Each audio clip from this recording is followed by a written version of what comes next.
Le CAC reprend du poil de la bête porté par la nette progression d'LVMH, le premier à s'être prêté à l'exercice des trimestriels hier, mais aussi par l'inflation aux États-Unis. Elle dépasse les attentes. Les prix à la consommation y ont augmenté de 0,4% en septembre et de 5,4% sur un an. Et un autre facteur vient soutenir la tendance. Il s'agit de la progression des exportations chinoises pour le mois de septembre. Elles sont en hausse de plus de 28% sur un an.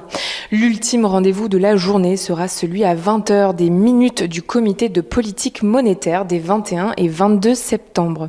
Première banque américaine à publier ses résultats du troisième trimestre, JP Morgan Chase fait part d'un bénéfice net de 3,7$ par action contre 3$ attendus, stimulé par le quasi-triplement des revenus de sa division de conseil en fusion-acquisition, mais aussi par la solidité de son activité de banque d'investissement. Bank of America, Citigroup, Morgan Stanley et Wells Fargo dévoileront leurs comptes trimestriels demain. Vendredi, ce sera au tour de Goldman Sachs. Des résultats qui devraient nous donner un aperçu quant à l'impact des hausses des prix sur leurs marges. On s'attend notamment à pléthore d'avertissements sur résultats compte tenu des tensions sur les approvisionnements et les prix de l'énergie.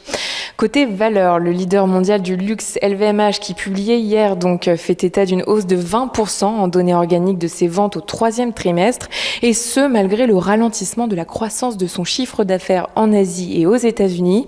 Les 3 mois d'été de 2020 révèlent des signes de redressement de l'activité par rapport à la période avril-juin. Les ventes du groupe ont contenu le recul à 7% grâce à la division mode et maroquinerie.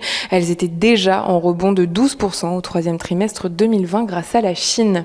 SPI progresse de plus de 9%. Le groupe de services multitechniques annonce ne plus être candidat au rachat d'Equance, filiale récemment créée par Engie en vue d'une scission de ses activités de service. Le groupe, qui a déposé une offre non engageante le 6 septembre, estime n'avoir eu accès qu'à une information limitée et n'aurait pas obtenu satisfaction malgré plusieurs notifications aux vendeurs. Le typhon Kimpasu fait baisser AXA. Il devrait donner lieu à des millions de déclarations de sinistres. Et puis SAP caracole en tête du DAX grâce à sa bonne performance trimestrielle. Demain, si la séance sera rythmée par des publications à l'appel, quelques indicateurs devraient aussi influencer la tendance, à l'instar des prix à la production et à la consommation en Chine.